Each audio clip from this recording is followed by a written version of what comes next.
Hello বন্ধুরা, আমি দীপ আর তোমরা শুনছো ভূতবং। ভূতের রাজ্যে সকলকে স্বাগত। বন্ধুরা, তোমরা তো হন্টেড হোটেলের অনেক ঘটনা শুনেছো, সেরকমই আজ আরেকটি হন্টেড হোটেলের ঘটনা নিয়ে এসেছি। ঘটনাটি পাঠিয়েছে বারাসাত থেকে কাবেরী সাহা।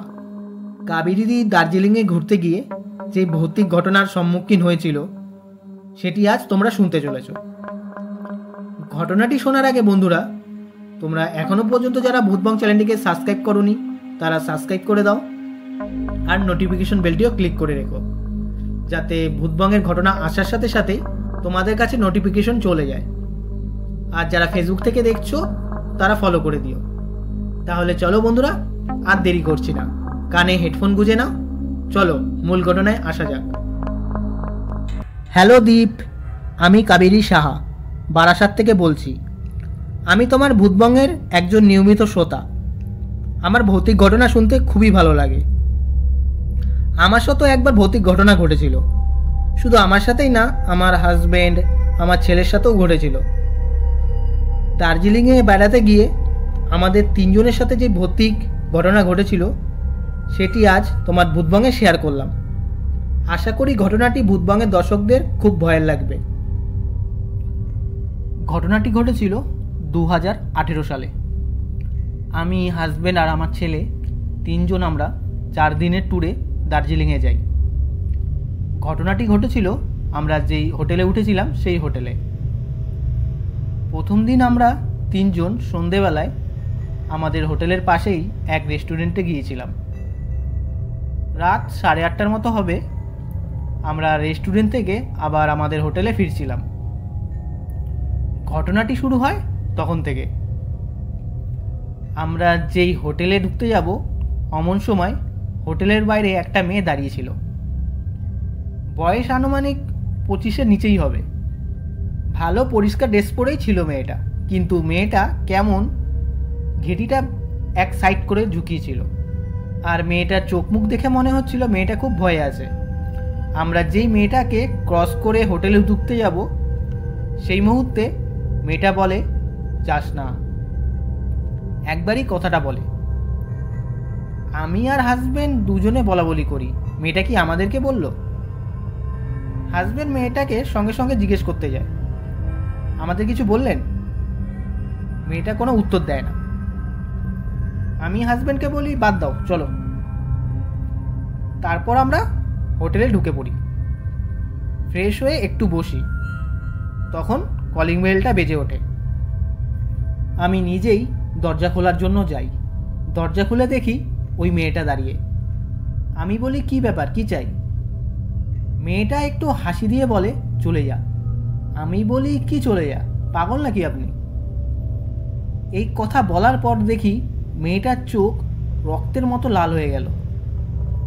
আচমকা কি পচা টাইপের গন্ধ মেয়েটার গা দিয়ে ভেসে আসে। আমি মেয়েটার চোখ দেখে ভয় পেয়ে যাই। সঙ্গে সঙ্গে আমি দরজা দিয়ে দিই। হাজব্যান্ড বলে, কে? আমি বলি, দেখো না সেই মেয়েটা চলে যাচ্ছে, চলে যা। আর মেয়েটার চোখগুলো কি ভয়ানক লাল। হাজব্যান্ড সঙ্গে সঙ্গেই দেখার জন্য বেরোয়। দরজা খুলে দেখে কেউ নেই। আমি হাজব্যান্ডকে বলি, মেয়েটা মনে হয় কোনো খারাপ উদ্দেশ্যে এসেছিল। পিছু নিতে নিতে আমাদের রুমের সামনে এসে পড়েছে। হাজব্যান্ড বলে, আরে না, মেয়েটা মনে হয় পাগল হবে। আমি বলি, পাগল ঠাগল বাদ দাও, পাগল হলে হোটেলে ঢুকবে কি করে? আমি হাজব্যান্ডকে বলি, চলো হোটেল ম্যানেজারকে গিয়ে বলি। হাজব্যান্ড বলে, দূর, বাদ দাও তো। এই বলে আমাকে চুপ করিয়ে দেয়। যাই হোক, এই কথা মাথা থেকে বেরও করে দিয়েছিলাম। পরের দিন সবাই কোন ড্রেস পরে ঘুরতে বেরাবো সেইগুলো ট্রলি থেকে বার করছিলাম। আর হাজব্যান্ড ওয়াশরুমে গিয়েছিল। হাজব্যান্ড ওয়াশরুম থেকে এসে আমাকে জিজ্ঞাসা করে, কি গো, কাঁদছিলে নাকি? আমি বলি, কাঁদতে যাবো কেন? হাজব্যান্ড বলে, না, একটা কান্নার আওয়াজ পেলাম তাই জিজ্ঞাসা করলাম।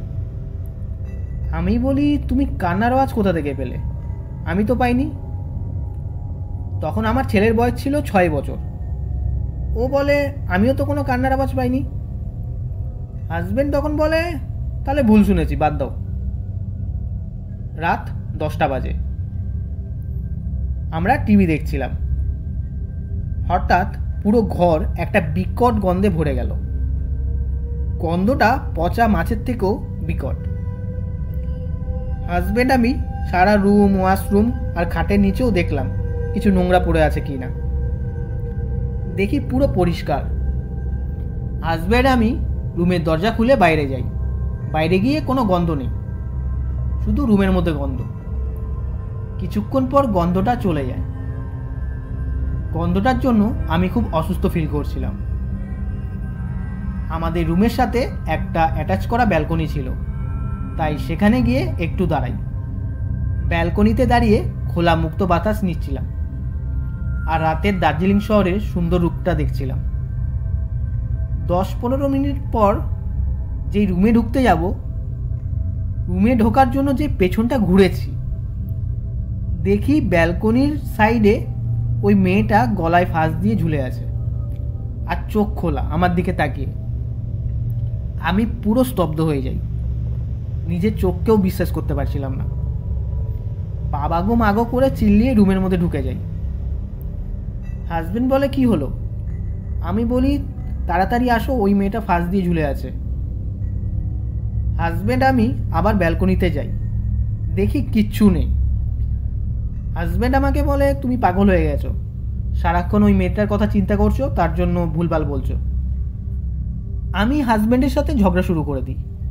বলি, পাগল মানে? আমি ঠিকই দেখেছি, আমি মিথ্যা কথা বলতে যাব কেন?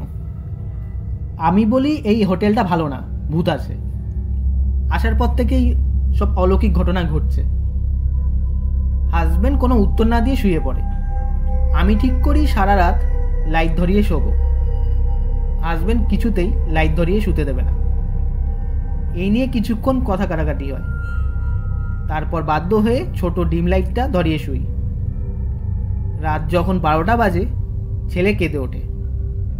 ওর কান্না শুনে আমাদেরও ঘুম ভেঙে যায়। লাইট ধরাই, ছেলে কেঁদেই যাচ্ছে। ওকে বলি, কি হয়েছে? ও কিছুই বলতে পারছে না। তারপর ও বলে, মাম্মা আমার পিঠটা জ্বলছে। আমি ওর গেঞ্জিটা তুলে দেখি, ওর পুরো পিঠটা নখের আঁচড়ে ভর্তি, এমন আঁচড় যে রক্ত বেরিয়ে গেছে। হাজব্যান্ড নিজেও অবাক হয়ে যায়। আমি বলি, এবার কি বলবে? কি হতে পারে এটা?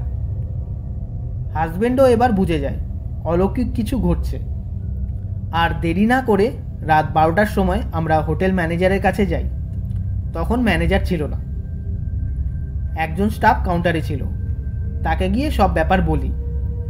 আমার হাজব্যান্ড তো ওখানে চিল্লাচিল্লি শুরু করে দিয়েছিল। ওই চেল্লানোতে আরও 2জন স্টাফ এসে পড়ে। আমি বলি, আমরা আসার পর থেকেই অলৌকিক ঘটনা ঘটে যাচ্ছে। স্টাফগুলো নিজেদের মধ্যে চাওয়াচাই করছে। আমি বলি, আপনাদের হোটেলে কি কোনো প্রবলেম আছে? ওনারা বলে, না ম্যাডাম, আমাদের হোটেলে তো কোনো প্রবলেম নেই। তখন হাজব্যান্ড স্টাফগুলোকে বলে, আচ্ছা আমাদের রুমের সামনের সিসিটিভিগুলো চেক করুন তো, ওই 9টা-10টার মধ্যে। ওনারা কোনো ডিবেট করে না, রাজি হয়ে যায়। সিসিটিভি চেক করে। সিসিটিভিতে দেখা যায় আমি দরজা খুলি, আমি একা একা কথা বলে যাচ্ছি, আমার অপোজিটে কেউ নেই। হাজব্যান্ড তখন ওই স্টাফগুলোকে বলে, এসব কি হচ্ছে, নিজেদের চোখেই দেখুন। তখন স্টাফগুলো বলে, স্যার হোটেলে কোনো প্রবলেম নেই, আপনাদের রুমেই প্রবলেম। 1 মাস আগে আমাদের হোটেলের একজন স্টাফ আপনাদের রুমের ব্যালকনিতে গিয়ে ফাঁসি দিয়েছিল। তারপর থেকেই ওই রুমটার মধ্যে এমন নেগেটিভ অলৌকিক ঘটনা ঘটে। আমি বলি, আপনারা জেনে বুঝে কেন এই রুমটা দিয়েছেন? আর হাজব্যান্ড তো খুব রেগে গেছিল, পুলিশ কেস করবে, এই করবে, অনেক ভয় দেখিয়েছে। তখন ওনারা বলে, আগে একটা ফ্যামিলির সাথে এমন ঘটনা ঘটেছে, তারা কমপ্লেন জানায়, তারপর থেকে ওই রুমটা কাউকে দেওয়া হতো না। আপনারা আসার 2 দিন আগেই ওই রুমটাতে পূজা পাঠ করা হয়। আমরা ভেবেছি আর কিছু ঘটবে না, তাই আপনাদের রুমটা দেই। আমার হাজব্যান্ড তো খুব রেগে গিয়েছিল, বিন্দুমাত্র ওই রাতটা ওই হোটেলে থাকবে না। স্টাফগুলো বলে, স্যার অন্য রুম দিচ্ছি, রাতটা কাটান, সকালে ইচ্ছে হলে অন্য হোটেল চলে যেতে পারে। আমিও হাজব্যান্ডকে বোঝাই, এত রাতে কোথায় যাব, তাই ওই রাতটা ওই হোটেলেই থেকে যাই। আমাদেরকে অন্য রুম দেওয়া হয়, অন্য রুমে কোনো নেগেটিভ ঘটনা ঘটেনি। দ্বীপ, এই ছিল আমাদের দার্জিলিং ঘোরার অভিজ্ঞতা। ঘুরেছি ঠিকই, কিন্তু ভয়ে ভয়ে ঘুরেছি। পরে নেগেটিভ কিছু আর হয়নি ঠিকই, কিন্তু প্রথম রাতেই যা ঘটনা ঘটেছিল তা পুরো দার্জিলিং ট্যুরেই মাথা থেকে বের করতে পারিনি। দ্বীপ, এ ছিল আমাদের দার্জিলিংয়ের হন্টেড হোটেলের অভিজ্ঞতা। ঘটনাটি যদি ভূতবঙে পড়ে শোনাও তাহলে খুব খুশি হব। তাহলে বন্ধুরা, আজকের এই ঘটনাটা কেমন লাগলো কমেন্ট করে জানিও, আর লাইক করে দিও।